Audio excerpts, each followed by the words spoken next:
Bien le bonjour tout le monde et bienvenue sur la chaîne Grid Reset. Alors j'étais un peu absent, j'ai pas fait de guidance ces derniers mois. Donc pour cette reprise, je vous propose des guidances avec un nouveau jeu qui est le Encore Tarot de Ciro Marchetti et dont les arcanes sont magnifiques, vous pourrez le constater dans vos guidances. Donc voilà, j'en profite aussi pour vous signaler que ces guidances sont très génériques, qu'elles ne parleront pas forcément à tous les chemins de vie au même moment. Donc si ça ne vous parle pas, ne prenez pas la tête, vous passez sur une autre chaîne ou vous passez simplement votre chemin. Et puis si ça vous parle et si vous avez envie d'approfondir certains messages, n'hésitez pas à me contacter. Mes coordonnées seront dans la barre de description. Vous pourrez me contacter via mail ou via WhatsApp. Et aussi, j'en profite aussi pour vous signaler que j'ai suivi une formation au tarot avec Jérémy Beck, qui a sa chaîne officielle, qui est un très bon cartomancien et que je suppose vous connaissez également si vous suivez un peu les guidances sur YouTube. Et donc voilà, je vous mettrai les coordonnées de son site aussi dans la barre de description. Tout ça pour vous dire que cette formation est très bien faite, dans la bienveillance, avec des supports vraiment super bien faits, avec une écoute de chaque participant et de chaque étudiant. Jérémy et son ami Jérôme ont fait vraiment un super travail pour présenter et proposer une formation au tarot de manière très ludique et pédagogique. Donc voilà, si vous avez envie aussi d'apprendre le tarot, n'hésitez pas à aller y faire un tour pour la prochaine session de formation. Et en attendant, moi je vous souhaite une bonne guidance. Ciao! Hello les chemins de vie 4, bienvenue sur ma chaîne. Alors on va passer à votre guidance pour le mois d'août 2024. S'il vous plaît, mes guides, l'univers. Quels sont les messages pour les chemins de vie 4, s'il vous plaît?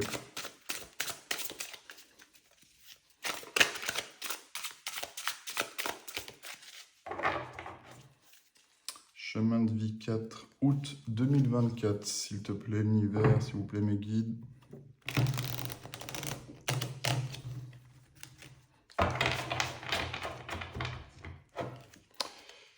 Chemin de vie 4, août 2024, s'il vous plaît. Chemin de vie 4, quels sont les messages août 2024?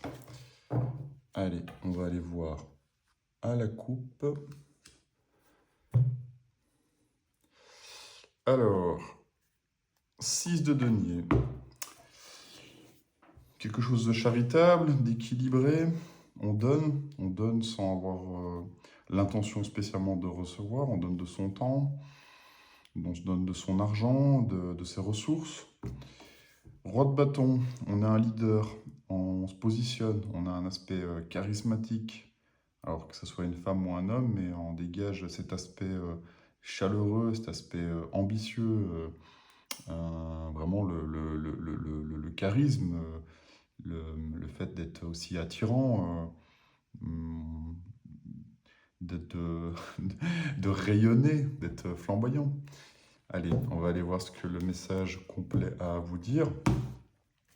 Alors, on va prendre une carte pour votre situation présente, une carte pour votre blocage, votre passé récent. Alors, celle-là, vous le sortir. Hop. Pour le conscient. Une carte pour l'inconscient. Votre futur proche.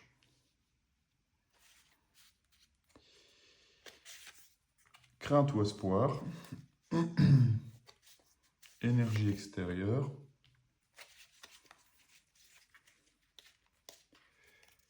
Votre conseil et le résultat potentiel final. Allez, le jeu est en place, on y va.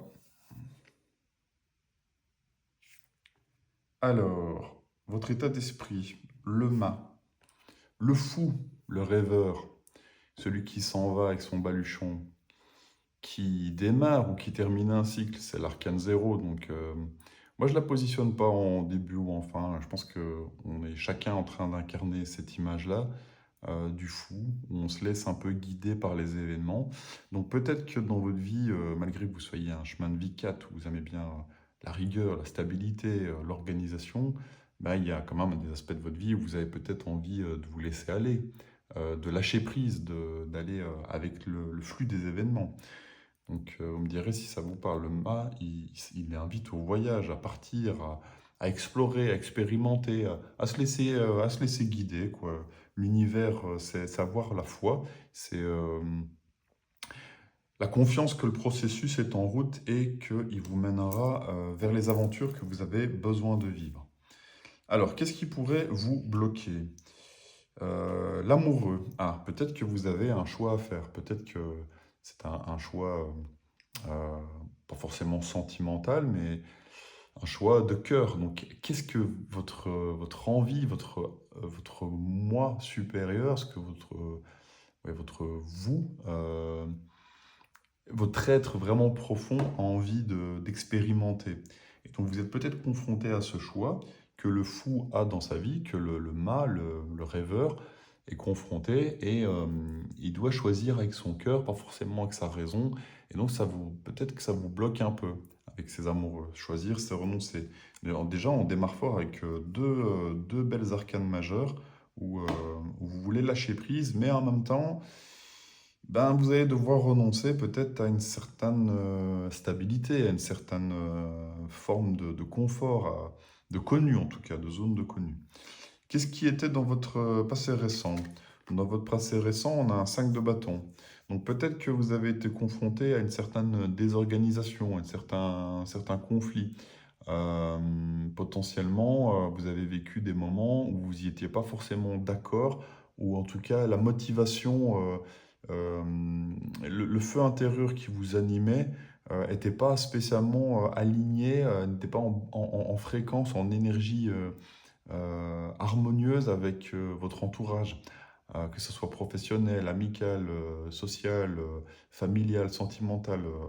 Voilà, c'est un aspect très général ici, hein, comme guidance. Si vous voulez un truc vraiment privé, vous avez mes coordonnées en barre de description.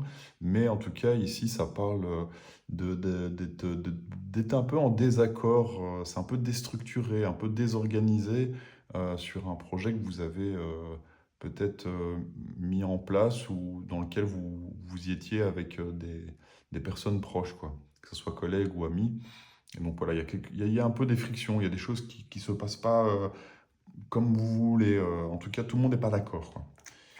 Tout le monde est pas d'accord sur la façon de voir les choses. Alors, ce que vous avez en conscience, ce que vous avez en conscience, c'est l'étoile. Ben, c'est un peu pour ça, à mon avis, que vous êtes dans l'énergie du fou, c'est que vous recevez des messages. Vous êtes guidé, en fait. L'étoile, c'est la bonne étoile. C'est, euh, c'est le phare dans la nuit. C'est un peu... vous savez pas vraiment pourquoi, ni c'est pas rationnel, parce qu'en fait, ça s'explique pas. C'est vous qui le ressentez, et c'est pour ça que le fou, il a envie de s'élancer, parce qu'en fait, vous avez reçu des messages, vous avez reçu des signes qui vous guident vers votre aventure, quoi, et qui va vous demander de faire un choix dans lequel vous êtes un peu bloqué. Donc vous me direz, ça vous parle, c'est quand même déjà trois belles arcanes majeures où en fait on lâche prise, on a un choix à faire, mais en même temps, vous êtes conscient que vous recevez des signes de l'univers, de Dieu, de votre moi supérieur. Enfin, dire, vous l'intégrez selon vos croyances, quoi, mais clairement, l'univers vous envoie des signes et vous en avez pris conscience, que ce soit dans des synchronicités, des chansons, des chiffres, des suites de chiffres, des plumes, des papillons, ce qui vous parle en fait. Ça, c'est propre à chacun. C'est le principe des synchronicités, c'est que ça doit résonner avec ce que vous vivez et vous ressentez. Alors, ce que vous n'avez pas en conscience, mais qui est là quand même, parce qu'en fait, même si vous n'avez pas conscience, c'est l'impératrice. Alors, eh ben, vous avez vraiment une belle suite d'arcanes majeures avec l'impératrice. On parle de féminin sacré, peut-être aussi de naissance, euh, de l'aspect maternel, mère nourricière, même si vous êtes un homme, eh ben, vous avez inconsciemment cette énergie-là de vouloir... euh, protéger la nature, protéger les choses, protéger des enfants, leur donner tout ce qu'ils ont besoin, d'être vraiment la mère nourricière, quoi, la terre-mère, quoi.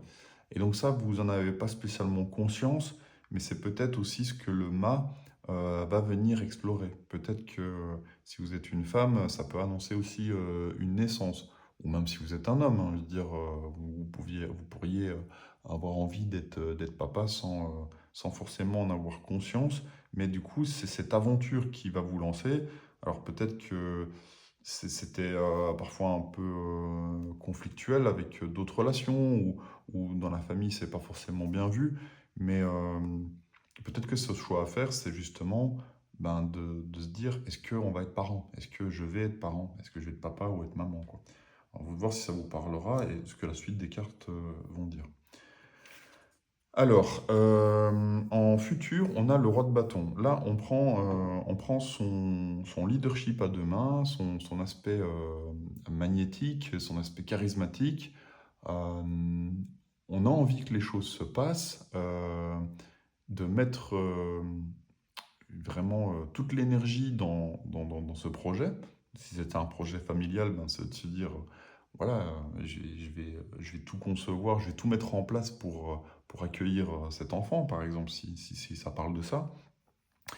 Et ben, le roi de bâton, en fait, lui, il a déjà vécu plein de projets, il a déjà eu sa motivation, sa passion mise à rude épreuve, et il la gère très bien.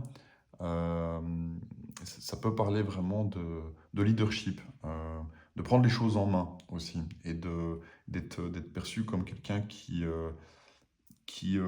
maîtrise cette énergie de créativité, mais de mise en action, de mise en place des choses, quoi, ouais, de feu, quoi. On s'expand et on met toute l'énergie pour que des choses se concrétisent, quoi. Alors, dans votre crainte et espoir, vous avez le 7 d'épée. Alors, ça peut parler d'autres personnes qui peuvent être un peu calomnieuses ou qui parlent dans votre dos ou, euh, ou de certaines injustices qui se passent derrière vous. Donc, à se méfier toujours avec un 7 d'épée. Maintenant, ça peut parler aussi de vous et de vos propres barrières mentales, des choses que vous pourriez vous dire en disant, ben, peut-être que je ne suis pas capable, peut-être que je me fais des films, peut-être que... est-ce que je suis capable vraiment de déjouer tous les pièges mentaux, communication? Est-ce que j'aurai toujours les idées claires pour pouvoir assumer ce rôle et ce choix que j'ai à faire en suivant ma bonne étoile qui n'est pas forcément quelque chose de très concret. Je veux dire, vous n'avez pas de garantie que ça fonctionne. Ça fait appel quand même à votre intuition, à votre vraiment votre passion, vos tripes, votre cœur, ça doit vraiment, ça doit vibrer avec vous. Et peut-être qu'avec ce 7 d'épée, ben, vous dites, est-ce que je me fais pas des films? Est-ce que j'ai pas des barrières limitantes ou est-ce que je suis vraiment est-ce que je suis pas en train de débloquer? Est-ce que je suis pas en train de perdre la raison? Je pense pas. En fait, en tout cas, vous n'avez pas forcément perdu la raison. Vous écoutez un peu votre cœur. Et donc, c'est bien d'avoir de la raison, c'est bien d'être raisonnable, c'est bien de contrôler, parfois de maîtriser, mais on ne peut pas toujours tout contrôler, tout maîtriser. Et donc, en fait, il faut avoir vous avez besoin d'avoir la foi. Et le mât, lui, il a la foi. Il a confiance dans le processus et il ne se prend pas la tête. Avec un 7 d'épée, des fois, on pourrait soi-même se prendre la tête ou avoir des gens derrière notre dos qui véhiculent des idées qui font que au final, on va peut-être parfois douter, ou les gens vont douter de vous, ou de votre honnêteté, ou de l'honnêteté des gens que vous côtoyez. À vous de voir comment ça vous parle pour ce 7 d'épée. Euh, Dans votre énergie extérieure, vous avez le diable. Bon, après, là, voilà, le diable, ça peut être quelqu'un à laquelle vous êtes attaché, ou quelqu'un qui a de l'emprise sur vous, et qui, à mon avis, vient bien avec le 5 de bâton et le 7 d'épée. Et donc, il y a quelque chose que vous avez envie de faire, quelque chose que vous avez envie de partir, et vous allez le faire parce qu'avec le roi de bâton, lui, il met en place ses passions et ses envies, et de manière assez mature, puisque en fait c'est le roi, donc il est arrivé au sommet de sa suite. Mais ça peut ne pas plaire à tout le monde avec un 5 de bâton et un 7 d'épée. Et voilà, ça peut un peu euh, vous tenir en laisse, quoi. Je veux dire, potentiellement, ça a une influence un peu négative sur vous, où on se dit, est-ce que je fais bien de faire ce choix qui paraît pas forcément le plus rationnel, et mon entourage peut-être n'est pas forcément d'accord avec ça, et donc essayerait de me retenir. Vous avez quand même beaucoup d'arcanes majeures, des très belles arcanes majeures en ce qui concerne votre situation vraiment personnelle, même si vous avez un choix à faire, mais ça reste une bonne carte, c'est juste que il faut l'assumer après ce choix. Et extérieurement, il y a des choses qui vous retiennent. Alors peut-être des personnes, peut-être des idées que vous avez vous-même fabriquées. Euh, mais le diable, c'est ça. C'est être accroché à quelque chose qui ne nous convient pas. Mais malgré tout, on le garde parce qu'on est en sécurité. C'est connu. Et puis, bah, ça nous plaît bien dans un sens, quoi. Mais voilà, peut-être qu'on vous demande aussi de se méfier de cette énergie-là et de la décrocher, justement, quoi, de s'en libérer. On va voir ce que la suite des cartes vont dire. Alors, dans votre conseil, vous avez le valet d'épée. Et moi, je pense que justement, avec un valet d'épée, alors, soit c'est quelqu'un d'assez jeune qui va venir vous donner une information, qui va vous donner un conseil, qui va vous faire prendre conscience de quelque chose que vous n'aviez pas dans sa communication, en tout cas. Alors, elle peut être un peu parfois maladroite parce que le valet, il est jeune et il délivre des messages, c'est un messager. Ou ça peut être vous qui allez un peu changer votre manière de communiquer pour justement vous dégager de ces énergies de 5 de bâton, de diable, de 7 d'épée. Et en valet d'épée, ben, on essaye de s'émanciper peut-être un peu, de communiquer clairement ce qu'on veut soi, ce qu'on a besoin avec les amoureux. Donc c'est possible que vous soyez encore un peu peut-être soit c'est vous, soit c'est quelqu'un d'autre qui vient vous apporter des messages, mais il y a toujours une notion un peu de jeunesse, un peu de maladresse, qui n'est pas forcément encore très mature, mais le valet d'épée, il a quand même ses convictions. Et dans les épées, on est très convaincu par ce qu'on pense, et donc en fait c'est un potentiel, c'est nouveau, c'est tout jeune, et ça demande qu'à mûrir, mais il y a l'idée de s'émanciper, je pense, quoi, par rapport à cette situation de diable. Et alors, vous avez l'énergie d'un point de vue vraiment charisme et envie de faire. Là, vous savez ce que vous valez. Le roi de bâton, il le sait très bien. Peut-être qu'avec un valet d'épée, dans votre communication, ben, c'est pas toujours évident, c'est pas toujours facile. Ou en tout cas, les gens qui communiquent avec vous le font pas spécialement de la meilleure manière qui soit. Mais en tout cas, avec un valet, c'est quand même une belle carte parce que ça véhicule de nouvelles idées, une nouvelle manière de communiquer et de voir les choses, quoi. Et dans votre résultat potentiel final, vous avez un 3 d'épée. Alors, c'est pas forcément une carte facile, ça. Le 3 d'épée, c'est une carte de souffrance. On voit ici, c'est un ange qui pleure. Donc, il y a quelque chose qui pourrait éventuellement vous décevoir, vous blesser. Mais c'est une étape, je pense, à passer. Et quand je vois un peu toutes les cartes, en fait, je pense que vous allez petit à petit, en vous laissant guider par votre bonne étoile, les choses que vous avez un peu conscientisées, vous dites, il y a des signes, il y a des choses qui font que je ne suis plus aligné sur le bon chemin et je dois me réaligner sur mon bon chemin, sur en tout cas ce qui doit m'arriver, ce qui me fera grandir, ce qui me fera progresser, ce qui me fera apprendre des choses, quoi. Le mât, il va explorer pour justement atteindre cette expérience. Vous voyez, au-dessus du mât, il a aussi un masque ici qui pourrait être un peu l'influence un peu néfaste sur sa vie. Lui, il s'en va, il y va, mais il a un peu cette épée ici. On voit une épée de Damoclès sur la tête, et quelqu'un qui pourrait le mettre en garde ou qui pourrait un peu comme le diable, ben, l'attacher ou le maintenir prisonnier. Et ces amoureux qui vous disent ben, de faire votre choix, de faire votre choix de cœur, Et possible que ça ne plaise pas forcément 5 de bâton et 7 d'épée à votre entourage, quoi. Et donc, ça va générer potentiellement une souffrance, quelque chose qui ne serait pas bien dite, justement, avec ce valet d'épée, peut-être une communication maladroite, très maladroite, qui pourrait vous blesser. À voir comment ça vous parle. C'est pas une carte facile, hein, honnêtement. Quand on passe par un 3 d'épée, des fois c'est très douloureux de s'en remettre, mais voilà, tout est juste dans la vie, et donc ben, si c'est pour en souffrir, mais après se détacher de ces énergies pour de bon, de 5 de bâton, de 7 d'épée et de diable, ben, dans l'un dans l'autre, c'est un mal pour un bien, j'ai envie de vous dire, quoi. Donc à voir comment ça va vous parler, mais potentiellement ce changement un peu de vie, cette nouvelle aventure que vous allez vous autoriser à faire et ce nouveau choix, va pas forcément être bien perçu et pourrait justement dans les communications qui vont être faites un peu vous blesser. Mais vous êtes conscient que vous êtes guidé par la bonne étoile et que aussi en inconscient, bah, vous avez cette force d'impératrice, même si elle ne symbolise pas forcément une naissance concrète d'un enfant, elle symbolise quand même le fait d'être en harmonie avec une énergie de mère nourricière, quoi.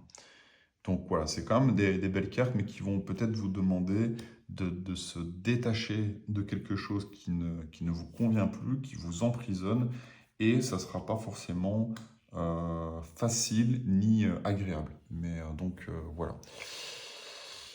C'est comme ça peut arriver, et dites-vous que c'est certainement un mal pour un bien si en tout cas vous vivez cette situation. Si ça vous parle pas, ben voilà, passez votre chemin, et si vous voulez un complément d'information ou si vous voulez une guidance privée, n'hésitez pas à me contacter. Mes coordonnées seront dans la barre de description. Allez, ciao!